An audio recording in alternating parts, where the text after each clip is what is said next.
Good morning दोस्तों, स्वागत है आपका क्रॉन्च एकेडमी के प्लेटफॉर्म पे।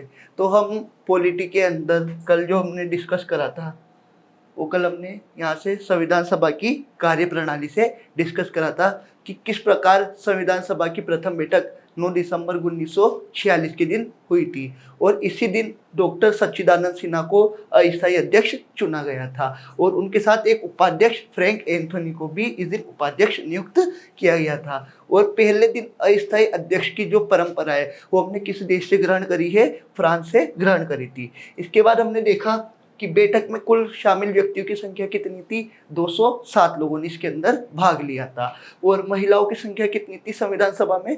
15।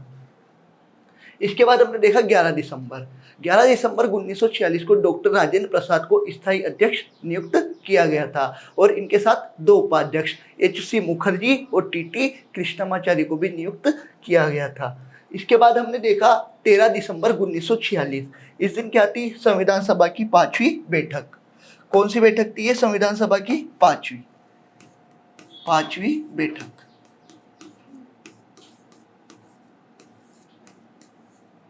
कौन सी बैठक थी? 5वीं बैठक। इस दिन जवाहरलाल नेहरू के द्वारा उद्देश्य प्रस्ताव प्रस्तुत किया गया था। उद्देश्य प्रस्ताव अर्थात वर्तमान में इसे हम प्रस्तावना के नाम से भी जानते हैं। इसके अंतर्गत बोला गया था कि भारत एक संप्रभु लोकतांत्रिक गणराज्य होगा। इसके अंदर न्याय व्यवस्था की बात की गई थी और संविधान सभा खुद तय करेगी कि किसी राज्य के क्षेत्र, नाम या सीमा में किस प्रकार किस हद तक परिवर्तन होगा।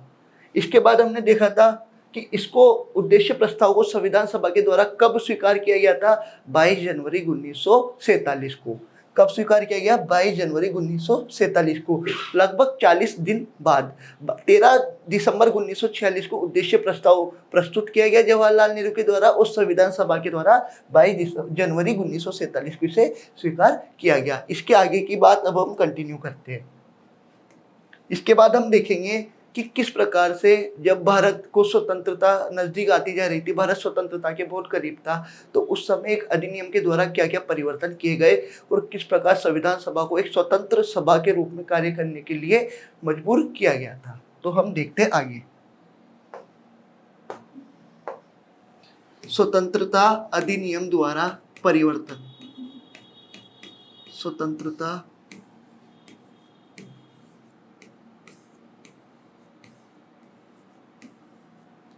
अधिनियम द्वारा परिवर्तन।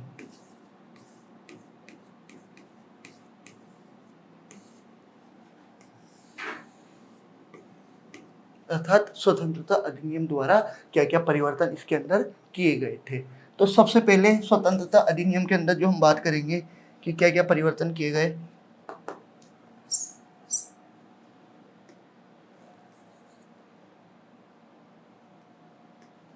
तो सबसे पहले ये बोला गया कि संविधान सभा को एक संप्रभु निकाय बनाया जाएगा। अर्थात संविधान सभा स्वयं तय करेगी कि किस कानून को बनाना है, किस कानून को निरस्त करना है और किस प्रकार से अपने स्तर पर निर्णय लेने के लिए उसे स्वतंत्र रखा गया था। उस संविधान सभा को ही हम क्या बोलते हैं? स्वतंत्र भारत की प्रथम संसद। कानून बनाने का कार्य जिस प्रकार वर्तमान में संसद करती है, उसी प्रकार स्वतंत्रता से पहले कानून बनाने का कार्य संविधान सभा के द्वारा किया जाता था। तो स्वतंत्र भारत की प्रथम संसद, स्वतंत्र भारत की प्रथम संसद, स्वतंत्र भारत की प्रथम संसद, इसका क्या नाम था? संविधान सभा।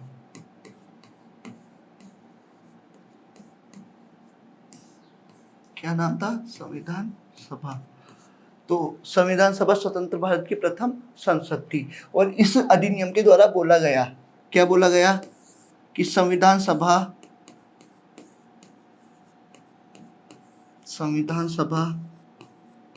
एक संप्रभु निकाय होगी। क्या होगी? संप्रभु निकाय। संप्रभु अर्थात स्वयं की प्रभुता, अर्थात स्वतंत्र होकर कार्य करने की शक्ति। एक संप्रभु निकाय होगी।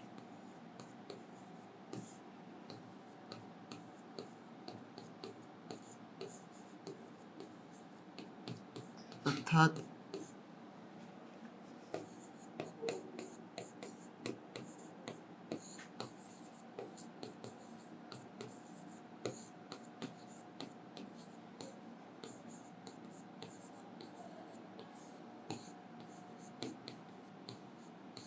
अब स्वतंत्र निकाय जो अपने स्तर पर निर्णय ले सके।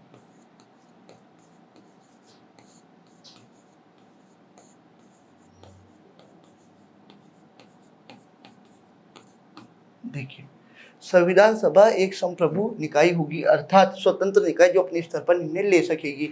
सर्वप्रथम बात ये स्वतंत्रता अधिनियम के द्वारा इसमें बोली गई थी। इसके बाद हम चलेंगे दूसरी बात पर। तो दूसरी बात में ये बोला गया कि संविधान सभा स्वतंत्र भारत की प्रथम संसद थी, तो अर्थात ये दो प्रकार से कार्य करती थी। पहली बात, संविधान सभा का गठन क्यों किया गया था? संविधान बनाने के लिए, संविधान के निर्माण कार्य के लिए। और दूसरा, संविधान सभा के द्वारा ही कानून का निर्माण भी किया जाता था। अर्थात संविधान सभा दो निकायों की तरह कार्य करती थी। संविधान सभा दो निकायों की तरह कार्य करती थी। संविधान सभा दो निकायों की तरह कार्य करती थी।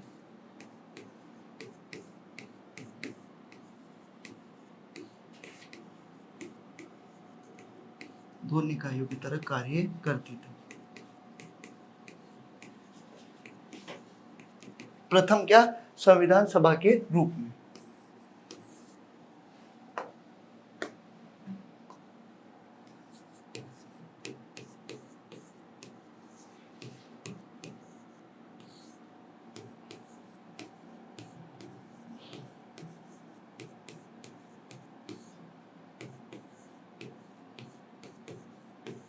संविधान के निर्माण के लिए सभा के रूप में, सभा के रूप में। तो अब संविधान सभा दो प्रकार से कार्य कर रही है। एक तो सभा के रूप में जो संविधान का निर्माण का कार्य करेगी, और दूसरी विधायिका के रूप में जो कानून बनाने का कार्य करेगी। तो जाहिर सी बात है, दोनों के अध्यक्ष भी क्या होंगे? अलग अलग। तो अपन ने देखा था कि संविधान सभा के प्रथम स्थायी अध्यक्ष कौन थे? डॉक्टर राजेंद्र प्रसाद। तो जब संविधान के निर्माण के कार्य के लिए सभा बैठेगी तो उसकी अध्यक्षता भी कौन करेंगे? डॉक्टर राजेंद्र प्रसाद। तो इसमें अध्यक्ष कौन थे? डॉक्टर राजेंद्र प्रसाद। अध्यक्ष कौन है? डॉक्टर राजेंद्र प्रसाद। अध्यक्ष कौन है? डॉक्टर राजेंद्र प्रसाद।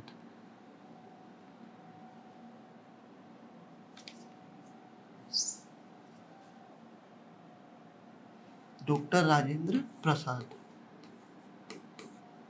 अध्यक्ष कौन होंगे जब संविधान के निर्माण के लिए सभा के रूप में कार्य करेगी? डॉक्टर राजेंद्र प्रसाद। फिर दूसरा, जब विधायिका के रूप में कार्य करेगी, विधायिका के रूप में,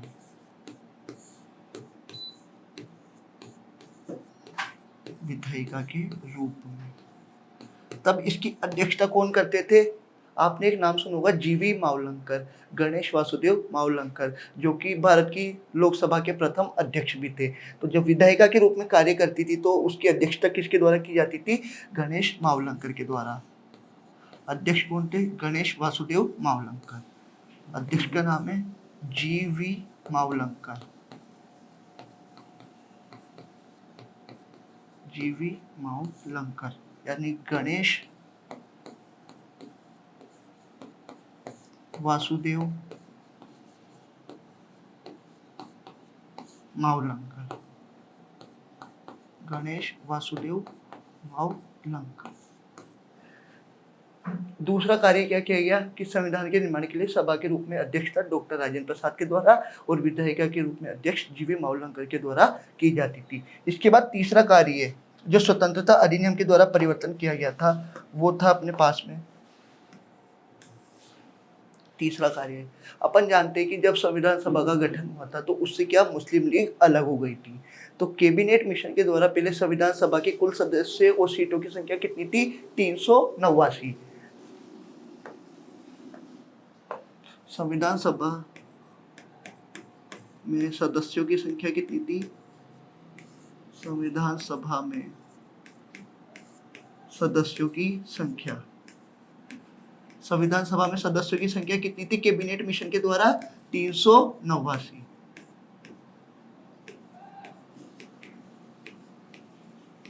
कितनी? 389 कैबिनेट मिशन द्वारा।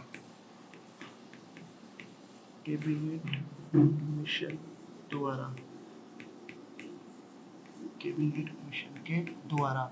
और 389 को भी अपन ने 2 पार्ट्स में डिवाइड करा था, 296 और 93, 2 पार्ट्स में हमने कल इनको बांटा था।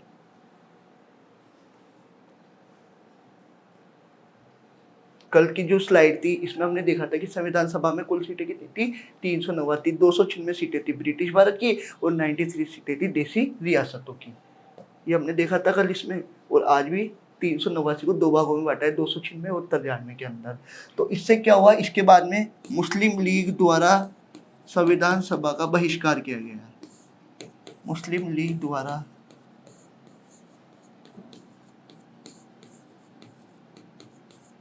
संविधान सभा का बहिष्कार, क्योंकि मुस्लिम लीग के जो सदस्य थे जो पाकिस्तान प्रांत के अंदर क्षेत्र आते थे उनमें सम्मिलित हो चुके थे, तो उन्होंने संविधान सभा का क्या कर दिया, बहिष्कार। मुस्लिम लीग द्वारा संविधान सभा का बहिष्कार।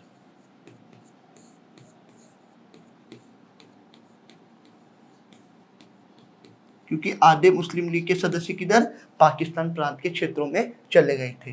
तो जब मुस्लिम लीग के सदस्य अलग हुए तो 389 की सीटों की संख्या कितनी आकर रह गई, 389 के सीटों की संख्या आकर रह गई अपने पास में 299। 389 सीटों की संख्या गिरकर कितनी आ गई, 299। 299 आप याद रखेंगे अब, क्योंकि अब मुस्लिम लीग क्या हो चुकी है, संविधान सभा से अलग हो चुकी है। तो 299, ठीक है, कितनी हो गई, 299 सीट हो गई। संविधान सभा में कुल टोटल सदस्य 389 जो कैबिनेट मिशन के द्वारा तय किए गए थे। कैबिनेट मिशन के 3 सदस्य थे, Lord Pethick Lawrence, Stafford Cripps, A V Alexander. तो उन तीनों के द्वारा 389 सदस्यों की सीटों की संख्या तय की गई थी। जो भी हमने कल देखा था कि 389 में भी 296 सीटें तो ब्रिटिश भारत की और 93 सीटें देसी रियासतों की तय की गई थी। उसके बाद में हमने देखा कि जब मुस्लिम लीग के द्वारा संविधान सभा का बहिष्कार किया गया, क्योंकि आधे से ज़्यादा जो पाकिस्तान में प्रांत शामिल हो चुके थे, तो मुस्लिम लीग के सदस्यों के द्वारा संविधान सभा को छोड़कर वहाँ का प्रतिनिधित्व किया गया था। तो उसके बाद 389 सीटों की संख्या गिरकर कितनी रह गई, 299। अब 299 सीटें किस प्रकार से थी, तो 299 सीटों का बंटवारा जो किया गया था, तो इसमें से 229 अब कितनी, 229 ये किसकी है, ब्रिटिश भारत की, ब्रिटिश भारत की, किसकी, ब्रिटिश भारत की। और 299 में से 229 जाएंगे तो कितनी बचेंगे, 70, जो किसकी है, देसी प्रांत या रियासतों की, देसी रियासतों की, देसी रियासतों। ठीक है, तो अब 389 के बाद में जब अपन ने देखा कि 389 के रूप में आगे संख्या जब 299 रह गई, तो 299 सीटों का बंटवारा किस प्रकार से किया गया था, 229 सीटें ब्रिटिश भारत की रह गई थी और 70 सीटें देसी रियासतों की रह चुकी थी। इसके बाद हम जो अगला टॉपिक पढ़ेंगे वो इस संविधान सभा के द्वारा किए गए महत्वपूर्ण कार्य, क्या कि सिर्फ संविधान सभा ने क्या सिर्फ संविधान निर्माण तक का ही कार्य किया था, या उसके अलावा उन्होंने भारत के अंदर सुधार, जागरूकता या कुछ भारत को नई अलग पहचान देने के लिए क्या क्या कार्य संविधान सभा के द्वारा किए गए थे, वो हमेशा एग्जाम में पूछे भी जाते हैं और किस प्रकार से किए गए थे वो हम लिखते कंप्लीट। तो हमारा अगला टॉपिक है संविधान सभा द्वारा किए गए महत्वपूर्ण कार्य, महत्वपूर्ण कार्य, महत्वपूर्ण कार्य। ठीक है, तो इसमें हम देखेंगे सबसे पहले संविधान सभा द्वारा क्या कार्य किया गया था। तो आपको याद है सबसे पहले संविधान सभा के द्वारा जो सर्वप्रथम महत्वपूर्ण कार्य किया गया वो था 22 जुलाई 1947 को राष्ट्रीय ध्वज को अपनाना, क्योंकि 15 अगस्त को भारत को स्वतंत्रता मिलने वाली थी। इसे हम ट्रिक के माध्यम से समझे तो जुलाई के बाद क्या था है अगस्त, तो 15 अगस्त को जब स्वतंत्रता मिलने वाली थी भारत को, तो उस प्रकार ही उससे पहले 22 जुलाई को क्या किया गया, राष्ट्रीय ध्वज को स्वीकार किया गया था, क्योंकि लॉर्ड माउंटबेटन के द्वारा 18 जुलाई 1947 को स्वतंत्रता अधिनियम पारित कर दिया गया था। 18 जुलाई 1947 को कब? 18 जुलाई 1947 को। स्वतंत्रता अधिनियम क्या हो चुका था? पारित हो चुका था। स्वतंत्रता अधिनियम पारित।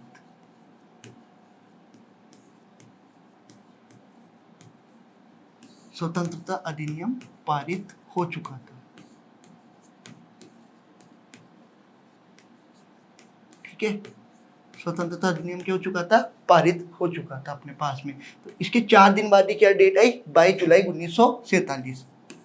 तो भाई अगर स्वतंत्रता अधिनियम पारित हो गया तो क्या फिर आएंगे अपन, किस तरीके से भारत की स्वतंत्रता को हम प्रदर्शित करेंगे? तो इसके लिए राष्ट्रध्वज को स्वीकार कब किया गया था? 22 जुलाई 1947 को। 22 जुलाई 1947 को राष्ट्रध्वज को स्वीकार किया गया। क्या किया गया था? राष्ट्रध्वज को स्वीकार किया गया था। राष्ट्रध्वज को स्वीकार किया गया। उसके बाद में हम जानते हैं मई 1949 के अंदर भारत ने राष्ट्रमंडल देशों की सदस्यता को ग्रहण किया था। कॉमनवेल्थ जो कंट्रीज थी उसकी सदस्यता को क्या किया था? भारत ने ग्रहण किया था मई 1949 में। कब? मई 1949 में राष्ट्रमंडल देशों की सदस्यता। किसकी? राष्ट्रमंडल देशों की सदस्यता।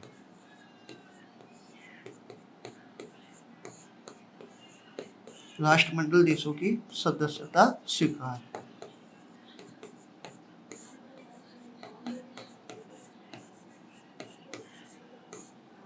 ठीक है, राष्ट्रमंडल देश यानी कॉमनवेल्थ कंट्रीज। Commonwealth countries. ठीक है, तो पहला कार्य क्या? 18 जुलाई 1947 को जब स्वतंत्रता अधिनियम पारित हुआ तो 22 जुलाई 1947 को राष्ट्रध्वज को स्वीकार किया गया। उसके बाद में मई 1949 में राष्ट्रमंडल देशों की सदस्यता को स्वीकार किया गया था। इसके बाद जो सबसे इंपॉर्टेंट डेट है इसके अंदर, आप इसको कंप्लीट मार्क कर लीजिएगा या हाईलाइट कर लीजिएगा, इसी दिन सबसे ज्यादा कार्य किए गए थे।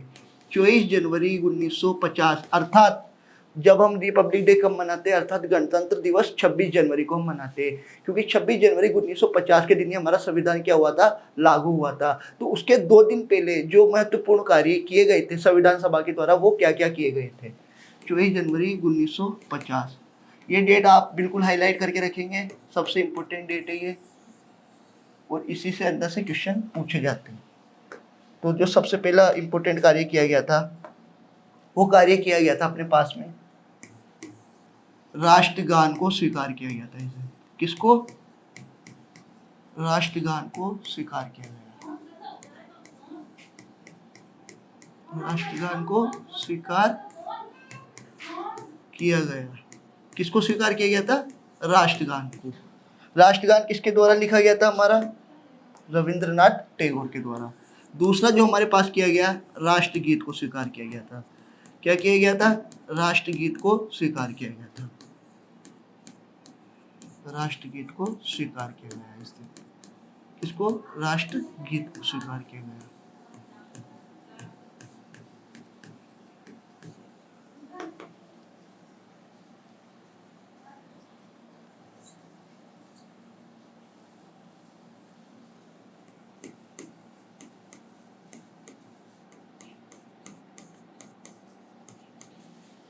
राष्ट्रगीत को स्वीकार किया गया। इसके बाद हमने देखा, अगला क्या देखा हमने राष्ट्रगीत को स्वीकार करने के बाद में, कि इसी दिन डॉक्टर राजेंद्र प्रसाद को भारत का राष्ट्रपति नियुक्त किया गया। डॉक्टर राजेंद्र प्रसाद को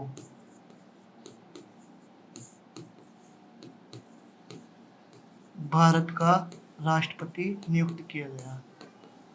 डॉक्टर राजेंद्र प्रसाद को भारत का राष्ट्रपति नियुक्त किया गया। भारत का राष्ट्रपति नियुक्त किया गया। भारत का राष्ट्रपति क्या किया गया? इनको नियुक्त किया गया।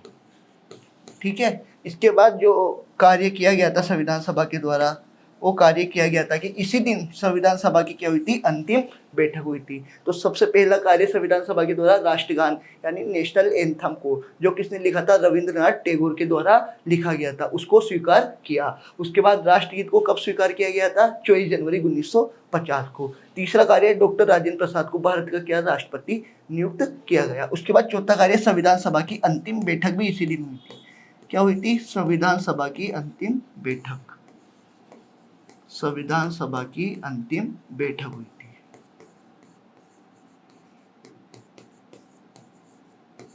संविधान सभा की अंतिम बैठक भी इसी दिन हुई थी।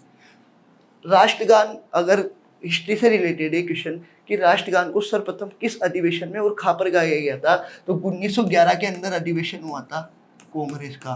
कहाँ पर होगा, सीधी बात है, कलकत्ता के अंदर, तो कलकत्ता में। और उस समय कांग्रेस के अध्यक्ष कौन थे, ये भी क्वेश्चन आता है, तो पंडित विशणधर शर्मा। कांग्रेस के अध्यक्ष कौन थे उस समय, पंडित विशणधर शर्मा, पंडित विशणधर शर्मा, विशणधर शर्मा। ठीक है। और राष्ट्रगीत को कब स्वीकार किया गया था, राष्ट्रगीत सर्वप्रथम किस अधिवेशन में गाया गया था, तो 1896 के कांग्रेस के अधिवेशन के अंदर, 1896 के कांग्रेस अधिवेशन में, 1896 के कांग्रेस अधिवेशन के अंदर सर्वप्रथम राष्ट्रगीत को गाया गया था। डॉक्टर राजेंद्र प्रसाद को भारत का राष्ट्रपति नियुक्त किया गया, संविधान सभा की अंतिम बैठक। और एक और कार्य, 24 जनवरी को हम सबसे इंपॉर्टेंट दिवस मनाते हैं, 24 जनवरी को हम मनाते हैं राष्ट्रीय बालिका दिवस। क्या मनाते हैं हम, राष्ट्रीय बालिका दिवस। 24 जनवरी को क्या मनाते हैं हम, राष्ट्रीय बालिका दिवस, राष्ट्रीय बालिका दिवस। और अंतर्राष्ट्रीय बालिका दिवस मनाया जाता है 11 अक्टूबर को, 11 अक्टूबर को मनाया जाता है अंतर्राष्ट्रीय बालिका दिवस, अंतर्राष्ट्रीय बालिका दिवस। राष्ट्रीय यानी भारत के स्तर पर, और अंतर्राष्ट्रीय यानी पूरे विश्व के स्तर पर कब मनाया जाता है, 11 अक्टूबर को।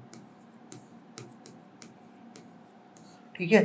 तो हमने देखा अभी इसके पहले क्या, कि स्वतंत्र भारत की प्रथम संसद संविधान सभा एक संप्रभु निकाय होगी, जो स्वतंत्र निकाय होगी, जो अपने स्तर पर निर्णय ले सकेगी। किस अधिनियम के द्वारा बोला गया, स्वतंत्रता अधिनियम के द्वारा। इसके बाद हमने देखा संविधान सभा 2 निकायों की तरह कार्य करती थी। जब संविधान के निर्माण के लिए सभा के रूप में कार्य किया जाता था, तो उसकी अध्यक्षता कौन करते थे, डॉक्टर राजेंद्र प्रसाद। और जब विधायिका के रूप में कार्य किया जाता तो उसकी अध्यक्षता जीवी मावलंकर, गणेश वासुदेव मावलंकर, जो कि भारत के प्रथम लोकसभा अध्यक्ष भी थे, भारत के प्रथम लोकसभा अध्यक्ष।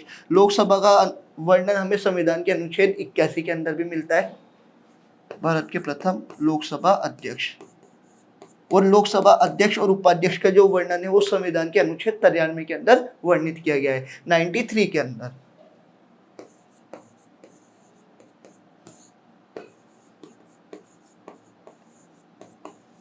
किस आर्टिकल के अंदर मेंशन है, लोकसभा के अध्यक्ष की बात आर्टिकल 93 के अंदर। लोकसभा के अध्यक्ष और उपाध्यक्ष दोनों का वर्णन आर्टिकल 93 में मिलता है। राज्यसभा के सभापति और उपसभापति का वर्णन हमें आर्टिकल 89 के अंदर मिलता है। इसके बाद हमने देखा कि संविधान सभा में सदस्यों की संख्या 389 थी, जो कैबिनेट मिशन के द्वारा तय की गई थी। पर जब मुस्लिम लीग के द्वारा संविधान सभा का बहिष्कार किया गया तो ये सीटों की संख्या गिरकर कितनी हो गई थी, 299 का जब विभाजन किया गया तो 229 सीटें तो ब्रिटिश भारत की शेष रही और 70 सीटें देशी रियासतों की शेष रही थी। इसके बाद हमने देखा कि जो महत्वपूर्ण कार्य जो संविधान सभा के द्वारा कानून बनाने और संविधान बनाने को लेकर अलग अलग कार्य किए गए थे। तो सर्वप्रथम 18 जुलाई 1947 को जब स्वतंत्रता अधिनियम पारित कर दिया गया तो उसके 4 दिन बाद 22 जुलाई 1947 को राष्ट्रध्वज को स्वीकार किया गया। मई 1949 में राष्ट्रमंडल देशों की सदस्यता स्वीकार की गई। राष्ट्रगान को 24 जनवरी 1950 को स्वीकार किया गया। कब सर्वप्रथम कब गाया गया था, 1911 में कलकत्ता में। कांग्रेस अध्यक्ष कौन थे, पंडित विशणधर शर्मा। उसके बाद राष्ट्रगीत को भी स्वीकार किया गया था। उसके बाद डॉक्टर राजेंद्र प्रसाद को भारत का राष्ट्रपति इसी दिन नियुक्त किया गया। संविधान सभा की अंतिम बैठक भी 24 जनवरी 1950 को हुई। इसके बाद हमने देखा 24 जनवरी को क्या मनाते हैं हम, राष्ट्रीय बालिका दिवस, और 11 अक्टूबर को अंतर्राष्ट्रीय बालिका दिवस मनाते हैं। ये संविधान सभा के द्वारा जो महत्वपूर्ण कार्य किए गए थे उनकी चर्चा इसके अंदर हमने की थी। इसके बाद जो अब हम अगला टॉपिक पढ़ेंगे कि संविधान सभा के अंदर जिस प्रकार से कानून बनाने थे कि संघ की शक्ति कौन देखेगा, किस प्रकार से मौलिक अधिकार, अल्पसंख्यक उप समिति, किस प्रकार से भाषा के लिए प्रांत आयोग का गठन किया जाएगा, तो उस प्रकार के लिए संविधान सभा में अलग अलग कमेटियां कार्य करती थी, अलग अलग समितियों का गठन किया गया। उनके अध्यक्ष कौन थे, इसमें से आप कोई सा भी एग्जाम देंगे, चाहे स्टेट पीसीएस दो आप, चाहे सेंटर की कोई भी एग्जाम दो, इस कमिटीज में से एक नई क्वेश्चन हमेशा पूछा जाता है। तो अब देखेंगे हम संविधान सभा की समितियां।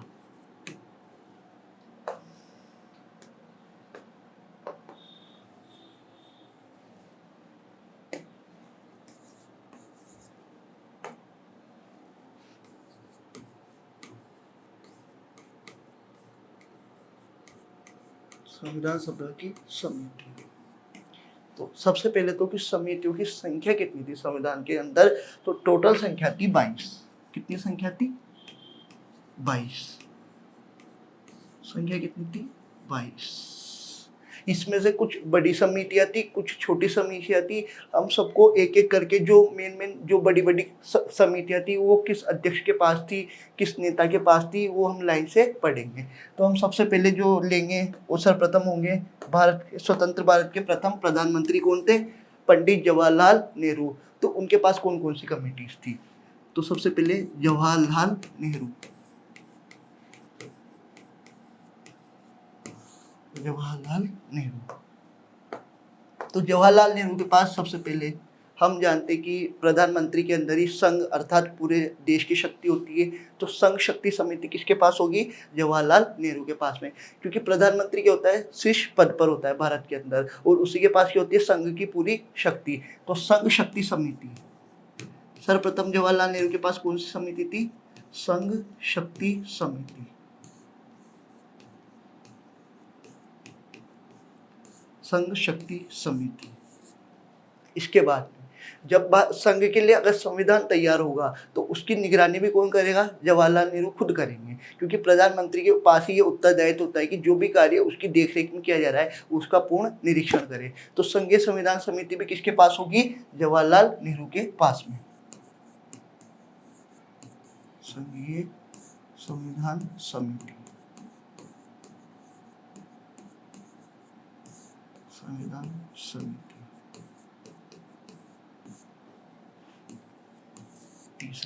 तीसरी जो कमेटी थी जवाहरलाल नेहरू के पास, हम देखते कि प्रधानमंत्री जब राज्यों के अन्य मुख्यमंत्रियों के साथ क्या करते? समझौते करते, या प्रधानमंत्री यानी केंद्र सरकार के द्वारा राज्य सरकारों को क्या दिया जाता है? अनुदान, अर्थात राज्यों के साथ समझौता किया जाता है। तो राज्यों से समझौता करने वाली समिति भी किसके पास होगी? प्रधानमंत्री के पास में। तो राज्यों से समझौता,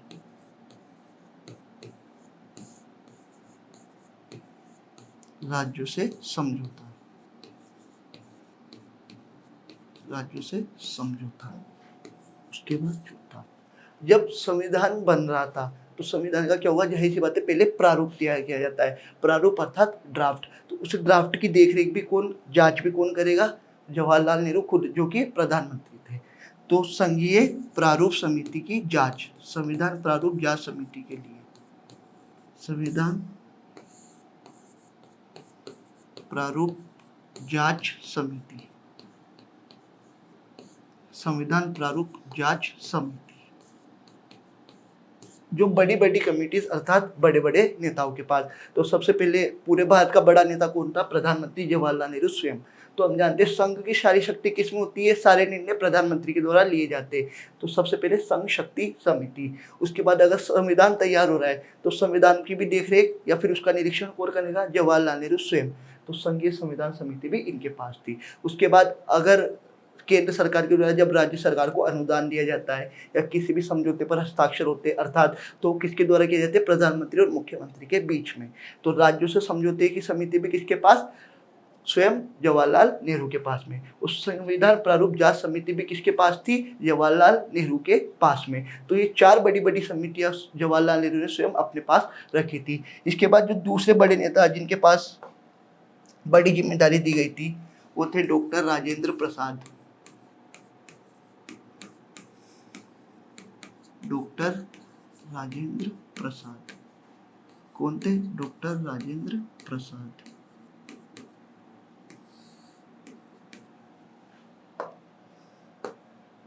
डॉक्टर राजेंद्र प्रसाद। अब डॉक्टर राजेंद्र प्रसाद जब संविधान सभा के अध्यक्ष के रूप में कार्य करते थे, तो अब एक दिन उन्होंने तय किया कि जब वो घर से निकल रहे थे तो उन्होंने ड्राइवर को बोला कि आज गाड़ी तेरा भाई चलाएगा।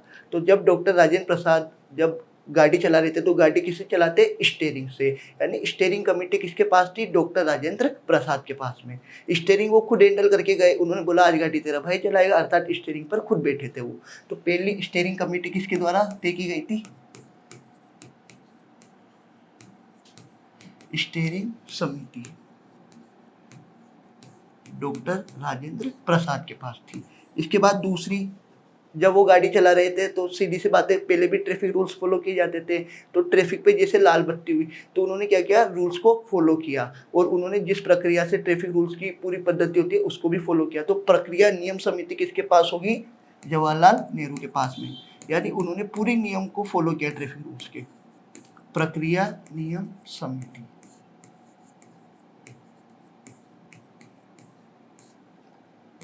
उसके बाद तीसरी, उन्होंने देखा कि जब वो ट्रैफिक पर रुके हुए थे तो उन्होंने ये देखा कि एक मंदिर उनको दिखा। तो मंदिर के ऊपर हमेशा किसी भी भगवान के मंदिर पर आप देखेंगे तो एक पताका फहराती है, अर्थात ध्वज फहराता है। तो राष्ट्र ध्वज संबंध तदर्थ समिति किसके पास थी? डॉक्टर राजेंद्र प्रसाद के पास में। राष्ट्र ध्वज संबंध तदर्थ समिति, राष्ट्र ध्वज संबंध तदर्थ समिति, ये भी किसके पास थी? डॉक्टर राजेंद्र प्रसाद के पास में। इसके बाद में हमने देखा था जिस प्रकार से राष्ट्रध्वज हुए तो उन्होंने देखा कि मंदिर के बाहर बहुत लंबी लाइन लगी हुई है, तो उसको कौन संभाला है? लंबी लाइन को आप देखते हैं कि या तो मंदिर के पुजारी या फिर वहाँ पर जो व्यवस्थापक रहते हैं, अर्थात पुलिस के द्वारा किस प्रकार से मंदिर की लाइन को कंट्रोल किया जाता है। तो वित्त एवं कर्मचारी स्टाफ समिति भी किसके पास थी? डॉक्टर राजेंद्र प्रसाद के पास में। वित्त व कर्मचारी स्टाफ समिति, क्योंकि मंदिर में क्या करते लोग? चढ़ावा चढ़ाते, तो चढ़ावा चढ़ाने की जिम्मेदारी कौन संभालता है? पुजारी। तो उस प्रकार से वित्त और कर्मचारी स्टाफ संबंध समिति किसके पास थी? डॉक्टर राजेंद्र प्रसाद के पास में।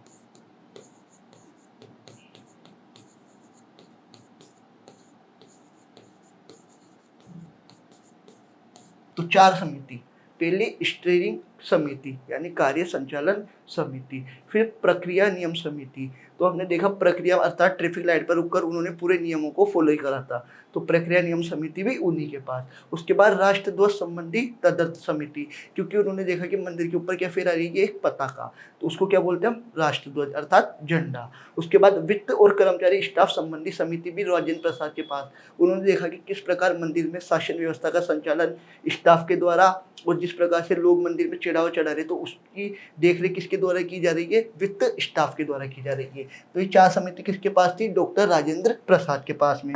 इसके बाद हमारे सबसे महत्वपूर्ण नेता सरदार वल्लभ भाई पटेल। सरदार वल्लभ भाई पटेल, सरदार वल्लभ भाई पटेल।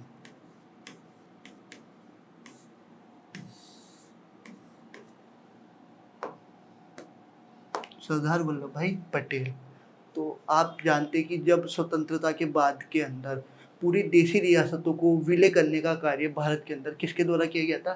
सरदार पटेल के द्वारा। तो उसी प्रकार से राज्यों के साथ जो मौलिक संविधान समिति थी, अर्थात राज्यों के लिए जो प्रांत के लिए संविधान समिति बनाई गई थी, उसके अध्यक्ष भी कौन थे? सरदार वल्लभ भाई पटेल। तो इनके पास पहली जो कमेटी थी उसका नाम था प्रांतीय संविधान समिति, अर्थात प्रांतों के लिए किस प्रकार से संविधान का निर्माण किया जाएगा, ये तय कौन करेगा? सरदार वल्लभ भाई पटेल, क्योंकि उन्होंने अकेले ही पूरी देशी रियासतों का विलय भारत के अंदर किया गया था। संविधान समिति, प्रांतीय संविधान समिति।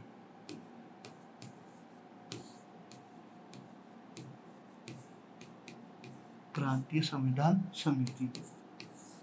दूसरी बात, जब संविधान सभा में चर्चा उठा कि मौलिक अधिकार को लेकर किस प्रकार से समिति बनाई जाएगी, अल्पसंख्यकों को लेकर किस प्रकार समिति बनाई जाएगी, तो उसके जिम्मा किसको दिया गया? सरदार वल्लभ भाई पटेल को। तो मौलिक मौलिक अधिकार यानी फंडामेंटल राइट, जो कि हमारे संविधान के अनुच्छेद 12 से लेकर 35 तक वर्णित है और भाग 3 में आते हैं। मौलिक अधिकार, मौलिक अधिकार और अल्पसंख्यक समिति, मौलिक अधिकार और अल्पसंख्यक समिति।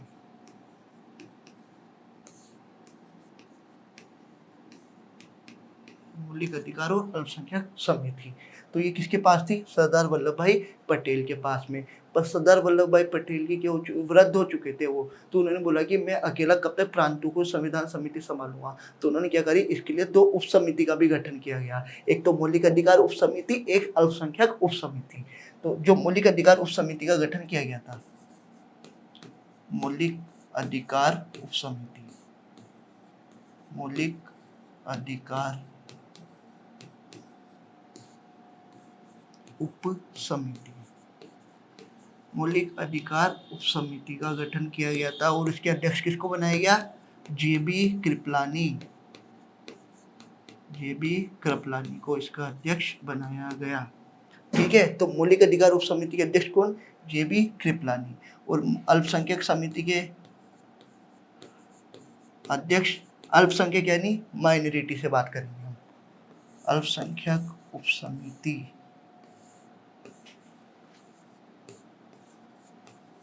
ये भी किसके पास थी? अल्पसंख्यक उप समिति का भी गठन इनके द्वारा ही किया गया था। किसके द्वारा किया गया था? सरदार वल्लभ भाई पटेल के द्वारा किया गया था। इसके बाद हम देखेंगे कि प्रेस दीर्घा समिति, जो इंपॉर्टेंट क्वेश्चन आता है हमेशा, प्रेस दीर्घा समिति, प्रेस दीर्घा समिति।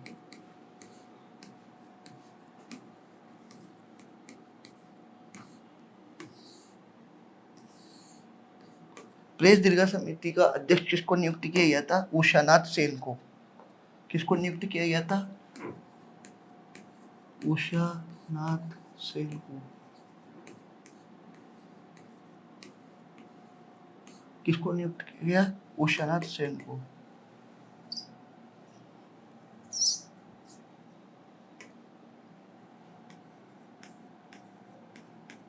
उषानाथ सेन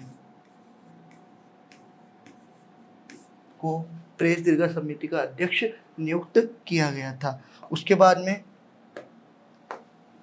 प्रेस दीर्घा समिति के अध्यक्ष कौन हो गए? उषानाथ सेन हो गए अपने पास में। फिर जो 2 कमेटी इंपोर्टेंट थी कि उत्तरी पूर्वी सीमांत, जो जनजातीय क्षेत्र है, उत्तरी पूर्वी सीमांत यानी उत्तर पूर्व का जो इलाका है, जनजातीय क्षेत्र, उसके लिए भी एक समिति बनाई गई थी। पर उसके अंदर असम को सम्मिलित नहीं किया गया था, क्योंकि असम भी उत्तर पूर्व के अंदर आता है। पर सिर्फ असम को छोड़कर जो समिति बनाई गई थी उत्तर पूर्वी सीमांत क्षेत्र के लिए, उसके अध्यक्ष कौन थे? गोपीनाथ बारदोलोई। उत्तर पूर्वी सीमांत क्षेत्र, उत्तर पूर्वी सीमांत क्षेत्र, असम को छोड़कर,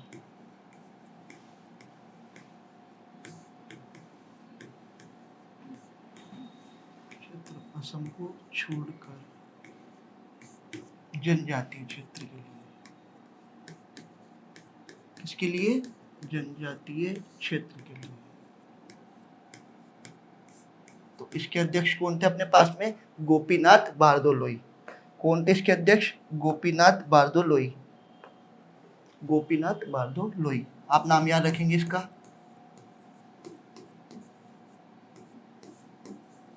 गोपीनाथ बारदोलोई। ये कौन सी समिति थी? उत्तर पूर्वी सीमांत क्षेत्र के लिए, जिसमें सिर्फ असम को ही छोड़ा गया था। उसके बाद में हम अगली जो देखेंगे कमेटी, वो ये थी कि इसमें असम को भी सम्मिलित कर दिया गया। इस बार उत्तर पूर्वी सीमांत क्षेत्र के लिए समिति बनाई गई, परंतु इस बार असम को भी सम्मिलित इसके अंदर किया गया था। तो उत्तर पूर्वी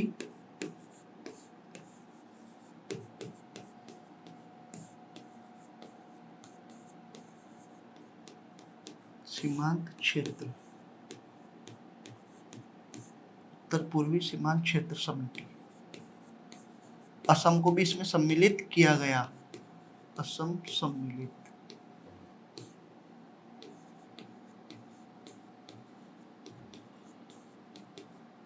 और इसकी अध्यक्षता किसके द्वारा की गई थी? एवी ठक्कर के द्वारा। कौन थे इसकी अध्यक्षता करने वाले? एवी ठक्कर। एवी ठक्कर के द्वारा अध्यक्षता की गई थी। उत्तर पूर्वी सीमांत क्षेत्र असम को छोड़कर जनजातीय क्षेत्र गोपीनाथ बरदोलोई के पास थी और उत्तर पूर्वी सीमांत क्षेत्र असम सम्मिलित किया गया एवी ठक्कर के पास ये समिति थी। इसके बाद में जो अगली समिति थी वो थी सदन समिति। सदन यानी होता है हाउसिंग कमेटी। सदन समिति किसको दी गई? सदन समिति की जिम्मेदारी बी पट्टाभी सीतारमैया। सदन समिति। सदन समिति के अध्यक्ष कौन थे? पी पट्टाभी सीतारमैया। ये पट्टाभी सीतारमैया वही है जब 1939 के अंदर कांग्रेस के अधिवेशन में सुभाष चंद्र बोस और बी पट्टाभी सीतारमैया के मध्य चुनाव हुआ तो सुभाष चंद्र बोस जीत गए थे और पट्टाभी सीतारमैया की हार पर गांधी जी के द्वारा एक कथन कहा गया था, वो ये था कि पट्टाभी सीतारमैया की हार मेरी हार है। सदन समिति बी पट्टाभी सीतारमैया।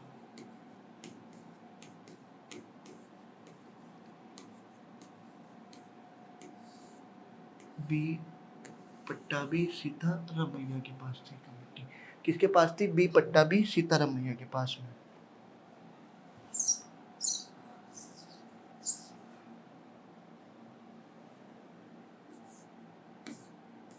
बी पट्टाभी सीतारमैया। थोड़ी पीछे लाइनिंग में गलती हुई थी। बी पट्टाभी सीतारमैया। बी पट्टाभी सीतारमैया के पास ये समिति थी। इसके बाद में हम जो अगली समिति बी पट्टाभी सीतारमैया के पास एक समिति और इंक्लूड की गई थी और उस समिति का नाम था मुख्य आयुक्तों के लिए समिति। कौन सी समिति थी? मुख्य आयुक्तों के लिए समिति। मुख्य आयुक्तों की समिति। मुख्य आयुक्तों के लिए समिति। ये भी किसके पास थी? अपने बी पट्टाभी सीतारमैया के पास में। अगली कमेटी जो थी वो थी कार्य संचालन समिति। कौन सी? कार्य संचालन समिति। के फॉर कार्य तो के फॉर के एम मुंशी, अर्थात जो भी कार्य संचालन हिसाब किताब जो भी देखता है वो कौन देखता है? मुंशी देखता है। तो कार्य संचालन समिति के अध्यक्ष कौन थे? के एम मुंशी। के एम मुंशी। के एम मुंशी के द्वारा क्या देखा जाता था? कार्य संचालन समिति देखी जाती थी। तो हमने अभी तक जितनी समिति देखी, टोटल समितियों की संख्या कितनी थी? 22। इस प्रकार से आप देखिए, पहली समिति थी संघ शक्ति समिति, दूसरी संघीय संविधान समिति, तीसरी राज्यों से समझौते की समिति और संविधान प्रारूप जांच समिति किसके पास थी? जवाहरलाल नेहरू के पास में। फिर स्टेयरिंग कमेटी, प्रक्रिया नियम समिति, राष्ट्रध्वज संबंधी तदर्थ समिति और वित्त और कर्मचारी स्टाफ संबंधी समिति किसके पास थी? डॉक्टर राजेंद्र प्रसाद के पास में।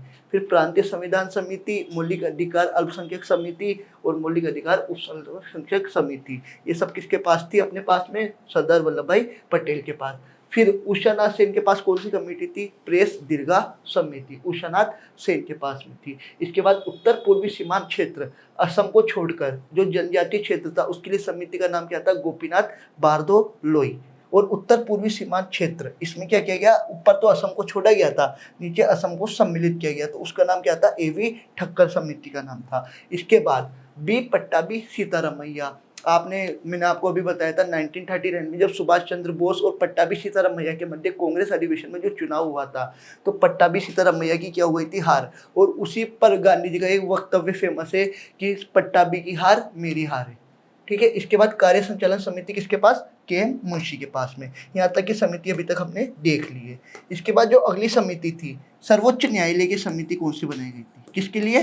सर्वोच्च न्यायालय के लिए। सर्वोच्च न्यायालय अर्थात सुप्रीम कोर्ट। तो सुप्रीम कोर्ट के लिए भी तो समिति का गठन किया गया था।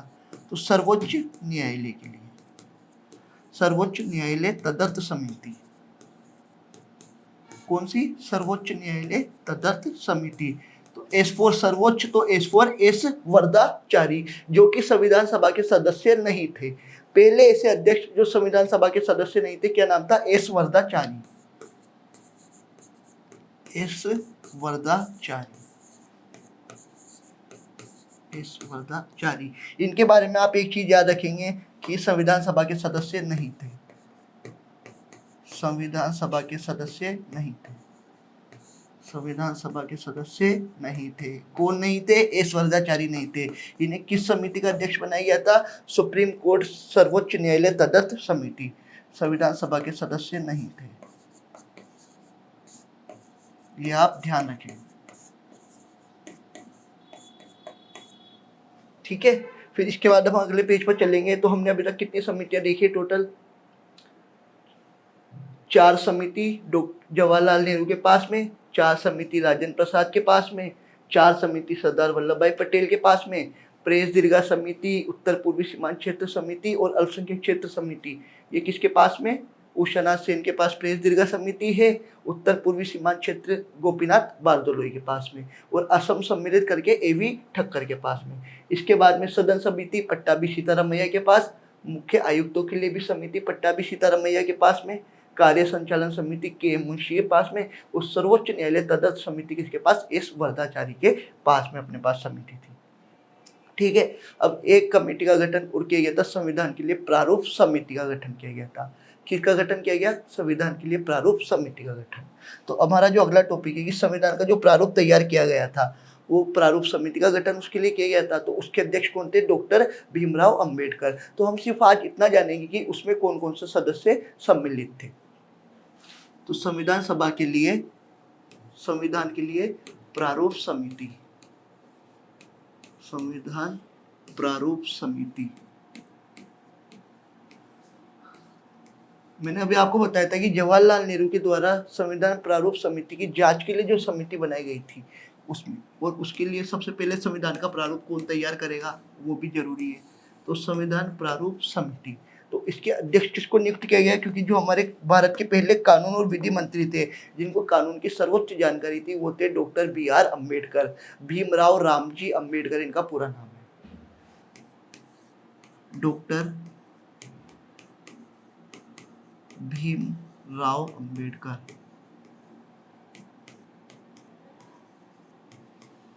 डॉक्टर भीमराव अम्बेडकर। अब जाहिर सी बात है BR अम्बेडकर ने स्वयं अपने आप तो संविधान तैयार किया नहीं होगा, इसके लिए उन्होंने कुछ सदस्यों को इसमें सम्मिलित किया था। और वो सदस्य कौन कौन से थे? क्योंकि भीमराव अम्बेडकर भगवान को बहुत मानते थे तो उसमें जितने भी ज़्यादातर नाम है वो कृष्ण भगवान के नाम पर आपको देखने को मिलेंगे। तो सबसे पहले तो डॉक्टर BR अम्बेडकर। अब इसमें जो प्रथम सदस्य है उनका नाम है अल्लादी कृष्ण स्वामी अय्यर, अर्थात दोनों भगवान अल्लादी कृष्ण स्वामी अय्यर, हिंदू मुस्लिम एकता का प्रतीक। अल्लादी कृष्ण स्वामी अय्यर,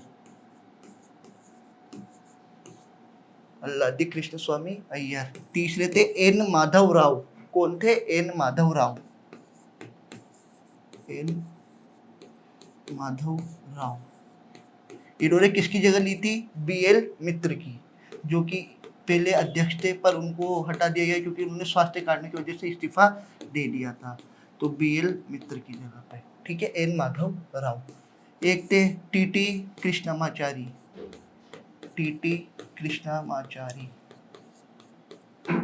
TT कृष्णमाचारी। इनको दी गई थी DP खेतान की जगह। किसकी जगह? DP खेतान की जगह इनको समिति के अंदर नियुक्त किया गया था। उसके बाद में थे KM मुंशी, KM मुंशी।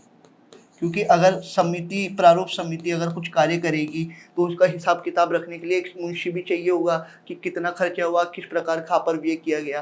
तो उसके लिए KM मुंशी को भी इसके अंदर नियुक्त किया गया था। और एकमात्र पूरी इस प्रारूप समिति में दोनों सदस्य जो कांग्रेस से संबंधित थे, ये 2 सदस्य सिर्फ एकमात्र कांग्रेस से संबंधित थे। तो कांग्रेस से संबंधित, किससे? कांग्रेस से संबंधित सदस्य,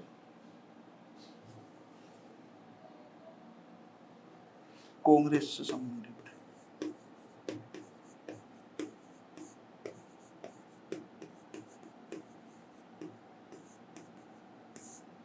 ठीक है, कौन थे?